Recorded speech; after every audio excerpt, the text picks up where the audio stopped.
Hello বন্ধুরা, আপনারা দেখছেন ইউটিউব ট্রিক্স বাংলা চ্যানেল। তো বন্ধুরা, চলছে লোকসভা ভোট। ইতিমধ্যেই দ্বিতীয় দফার ভোট শেষ হয়ে গিয়েছে, আর এরই মাঝে পিছিয়ে গেল শিক্ষক নিয়োগ প্রক্রিয়া। কিন্তু কী কারণে পিছিয়ে গেল শিক্ষক নিয়োগ প্রক্রিয়া, সেটাই আমরা এই ভিডিওতে বিস্তারিতভাবে দেখে নিব। তো বন্ধুরা, চলুন আর কথা না বাড়িয়ে শুরু করি। সাবস্ক্রাইব করুন ইউটিউব ট্রিক্স বাংলা চ্যানেলটিকে বিভিন্ন চাকরি খবর এবং ট্রেন্ডিং নিউজ সম্পর্কিত খবরগুলি সবার আগে পাওয়ার জন্য। ভোটের গেরোয় ফের থমকে শিক্ষক নিয়োগ প্রক্রিয়া।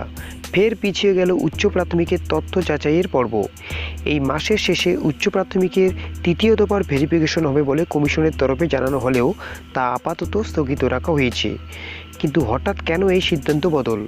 কমিশনের তরফে আগেই জানানো হয়েছিল, ভোটের কথা মাথায় রেখে ভোটের 3 দিন আগে ও পরে ভেরিফিকেশনের দিন ধার্য করা হবে না। কিন্তু আগামীকাল তৃতীয় দফার ভোট থাকার কারণে ভেরিফিকেশনের দিন পিছিয়ে দিয়েছে কমিশন। কিন্তু প্রশ্ন উঠছে, তৃতীয় দফার ভোটের কারণ দেখিয়ে কমিশন যদি ভেরিফিকেশনের দিন পিছিয়ে দেওয়ার সিদ্ধান্ত নিয়ে থাকে, তাহলে তো এখনও 4 দফার নির্বাচন বাকি। সেক্ষেত্রেও কি একই কারণ দেখাতে পারে কমিশন? চতুর্থ দফার নির্বাচন রয়েছে 29শে এপ্রিল, পঞ্চম দফায় ভোট রয়েছে 6ই মে, ষষ্ঠ দফায় ভোট 12ই মে, শেষ দফায় নির্বাচন 19শে মে।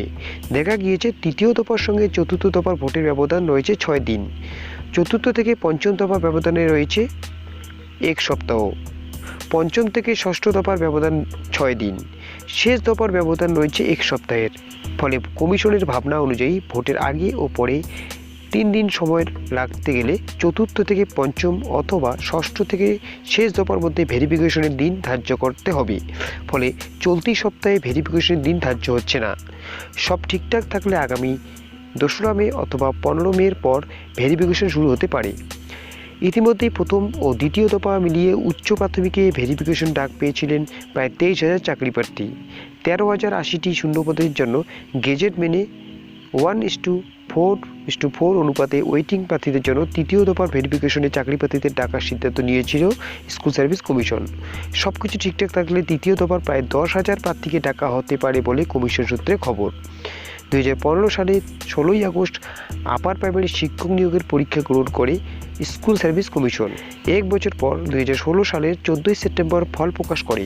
আরও 2 বছর পর 2018 সালে চাকরি প্রার্থীদের ডকুমেন্ট ভেরিফিকেশনের জন্য তালিকা প্রকাশ করা হয়।